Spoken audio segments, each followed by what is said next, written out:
On the night I thought was my big promotion, my boss gave the title and my position to the new girl I spent months training. She outperformed you in 4 months. She deserves this promotion.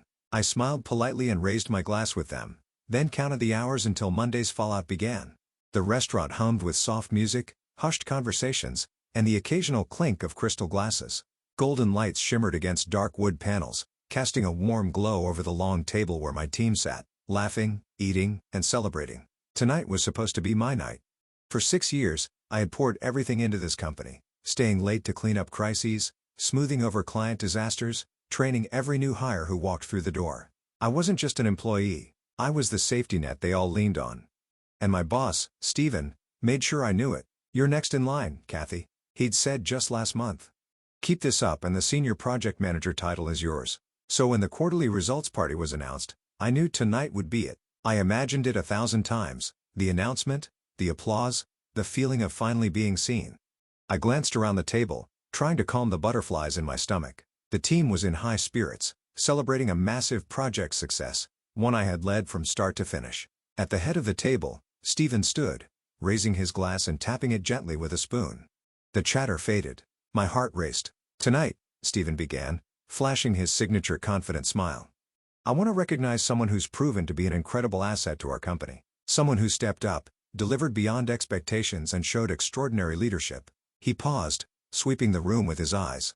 My fingers tightened around my glass. This was it. In just 4 months, my smile froze.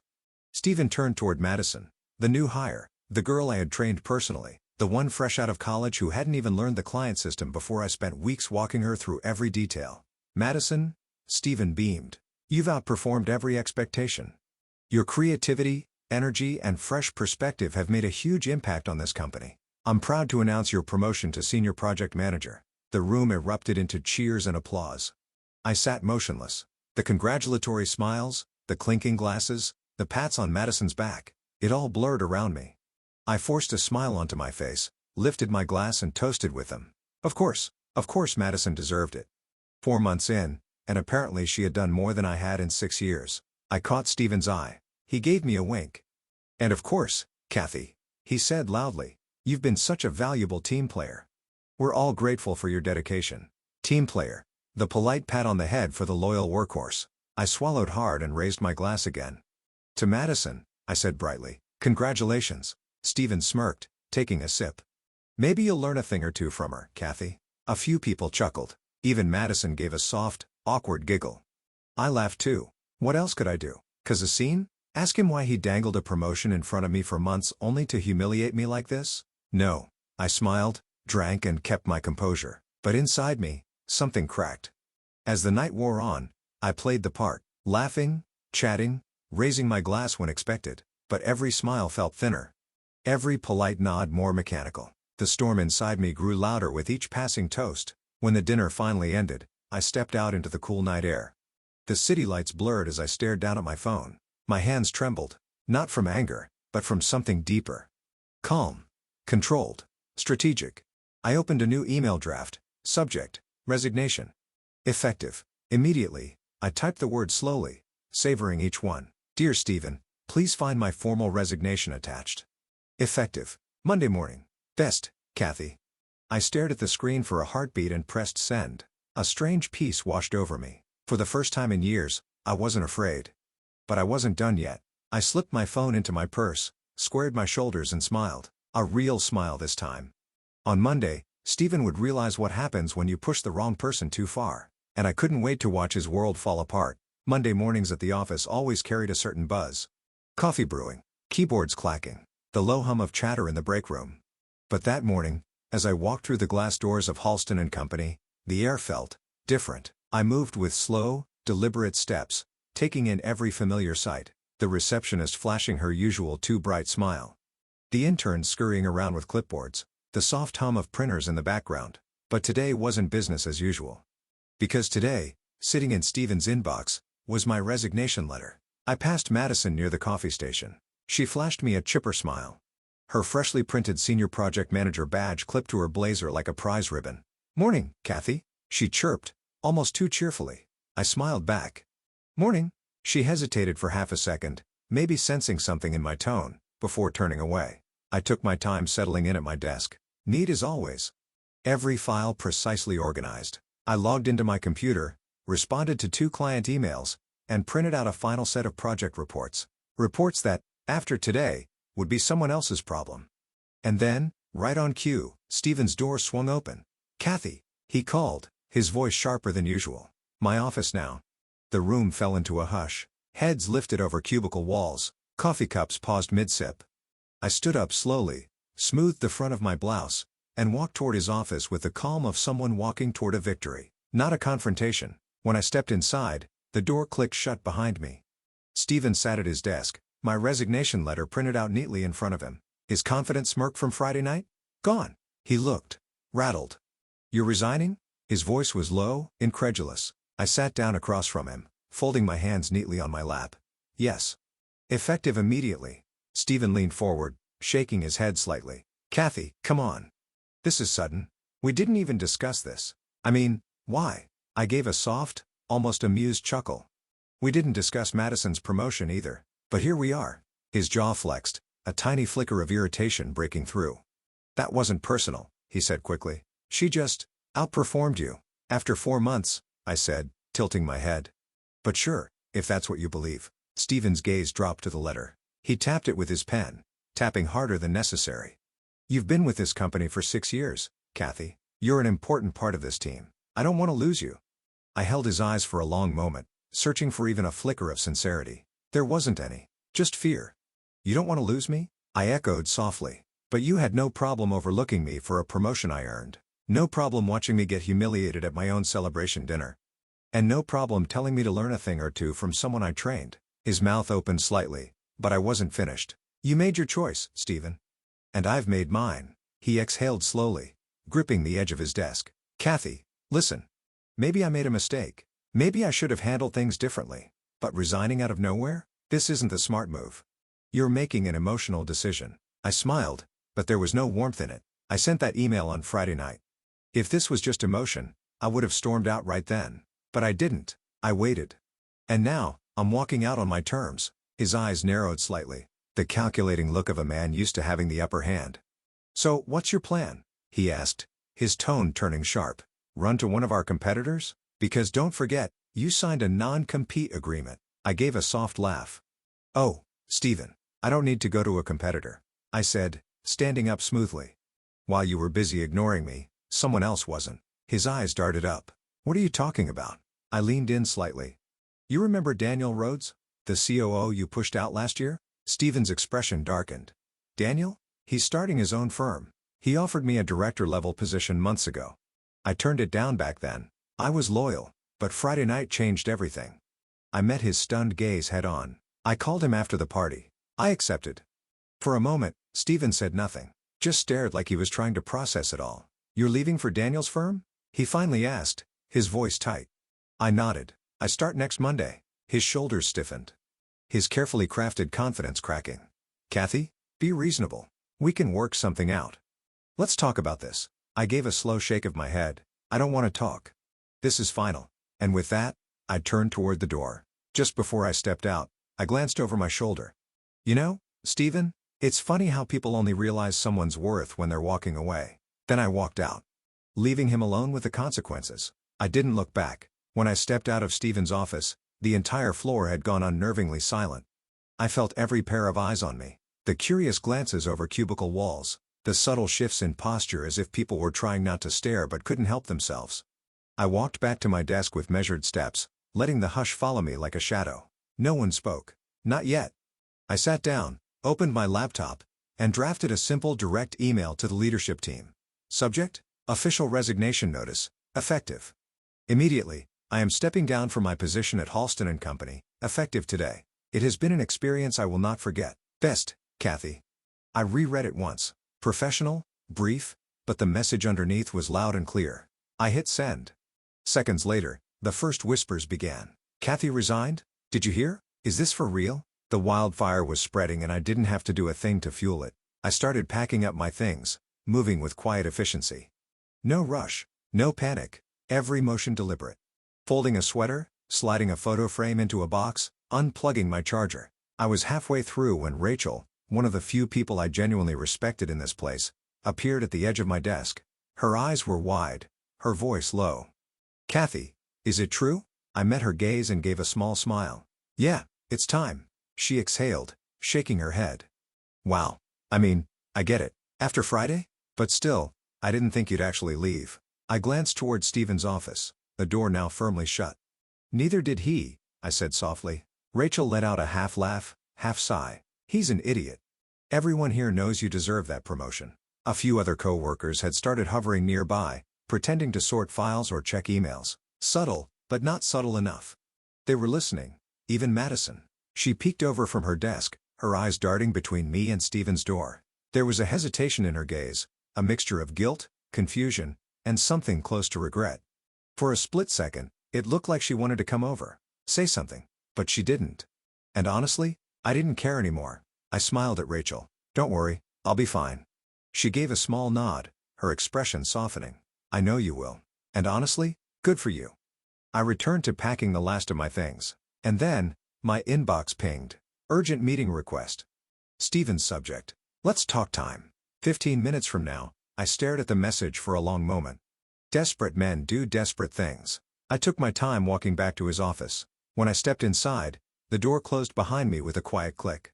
Stephen looked different. Gone was the cocky smirk, the casual arrogance. He sat hunched forward, hands clasped tightly on the desk, eyes darting toward the resignation letter in front of him.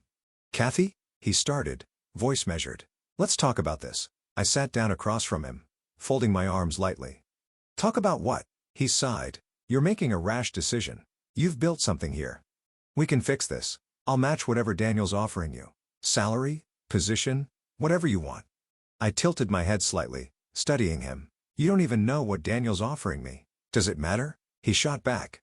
"We can work something out. I'll make it worth your while." I held up a hand, cutting him off. "You still don't get it?" He frowned. "Get what?" I leaned forward. "It was never about the money. It's about respect." Stephen's jaw clenched. "I don't want to work at a place where I'm only valued when I threaten to leave. I don't want to stay where my worth is recognized only when you're afraid of losing control." He opened his mouth to argue, then shut it again. For the first time, I saw it. The flicker of doubt, the realization that maybe he'd made a mistake too big to fix. "Kathy, be smart about this," he said, lowering his voice. "You have a future here." I smiled. "No, Stephen. I had a future here. You threw it away." I stood up, smoothing my blazer. "This conversation's over." As I reached the door, I paused. "You should take notes, Stephen," I said softly, echoing his own words back at him. "Maybe next time you'll know how to treat the people who actually make your company run." And then I walked out. By Tuesday morning, the whispers inside Halston and Company had grown louder. I wasn't there to hear them, but the updates still reached me, faster than I expected. I sat in my new office at Rhodes Consulting, a bright corner space with floor-to-ceiling windows overlooking the city skyline.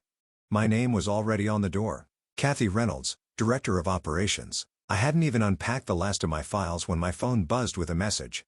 "Rachel, you would not believe what's happening here." I smiled, setting down my coffee. "What now?" I typed back. Her reply came instantly. "Rachel, Stephen's scrambling. Clients are panicking because no one knows how to handle your accounts. Madison, she's drowning." I leaned back in my chair, letting the words sink in. It hadn't even been 24 hours. And already the cracks were showing. I typed back. "Didn't Stephen say Madison outperformed me?" "Rachel, yeah. Turns out fresh ideas don't mean much when she doesn't know how to manage a crisis." I chuckled softly. This wasn't revenge. I hadn't lifted a finger. This was simply consequences. By noon, I had 3 missed calls from former clients. Clients I'd built long-standing relationships with over the years. I returned them all. Each conversation followed the same pattern. "Kathy, we heard you left. Are you still consulting?" "Yes, I am. We're considering moving our account. Can we set up a meeting?" One by one, they came. I didn't poach anyone. I didn't have to. They wanted to work with me, not Halston and Company. By Wednesday, word had started spreading beyond the office walls. Rachel messaged again. "Rachel. Stephen called an emergency leadership meeting this morning. I think the board's on him now. Investors aren't happy about the client losses." I imagined it for a moment. The board grilling Stephen, the smugness draining from his face as he realized the empire he thought he controlled was built on people like me. I shook my head, returning my focus to the project in front of me. At Rhodes Consulting, everything felt different. In my first leadership meeting, Daniel leaned back in his chair, gave me a nod, and said, "Kathy, I want you to take the lead on this operations overhaul. You've got the experience we need. No politics. No empty promises. No waiting for someone to notice my work." It wasn't about proving myself here. They already knew my value.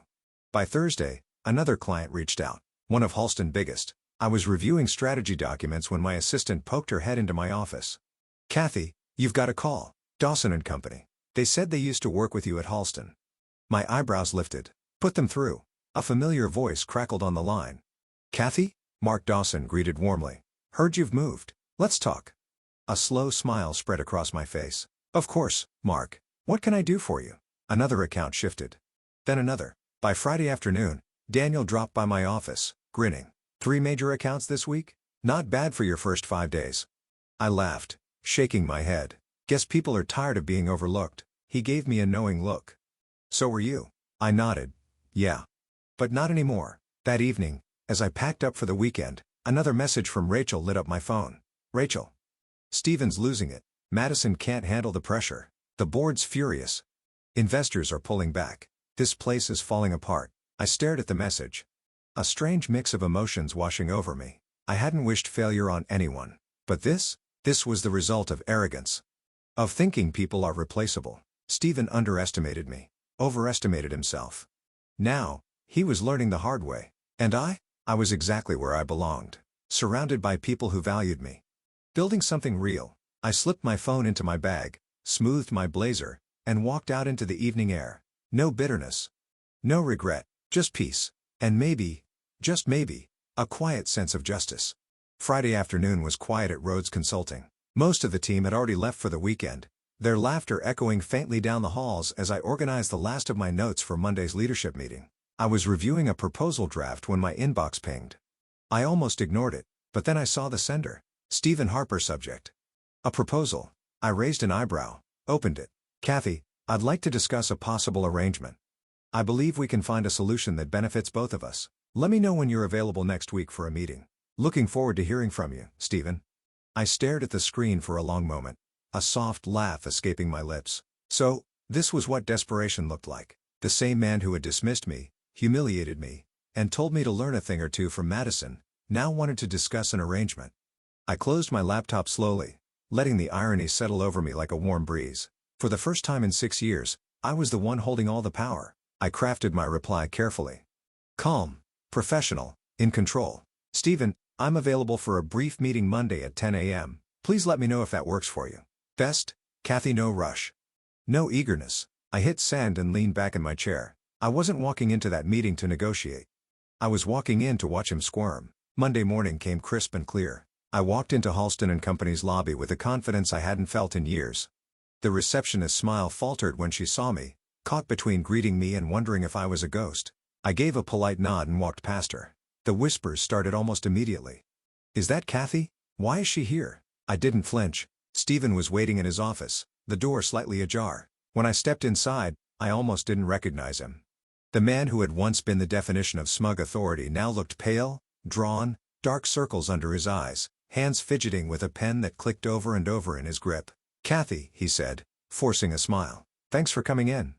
I sat down, crossing my legs with slow precision. "Of course. What's on your mind?" He leaned forward, clasping his hands together on the desk. "I won't waste your time. We need you back." I stayed silent, letting the words hang between us. "We underestimated your role here," Stephen continued. "I'll admit that.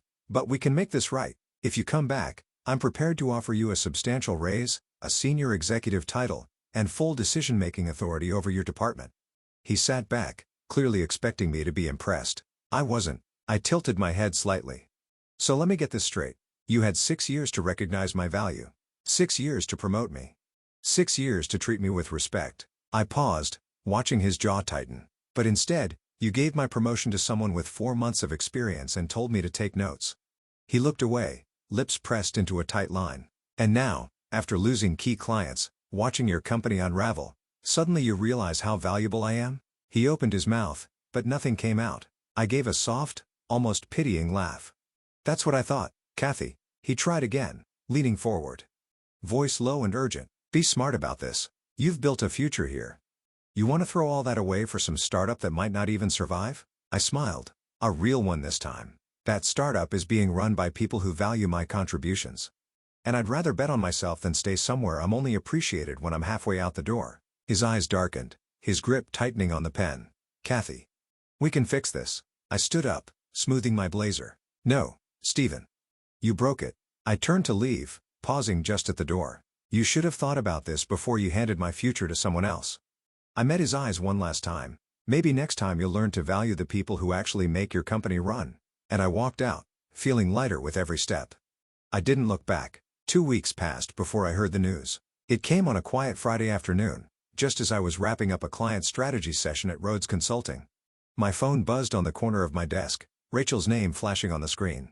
I picked it up, expecting another office update, maybe a bit of gossip about Madison struggling to keep up, but what I read made me laugh out loud.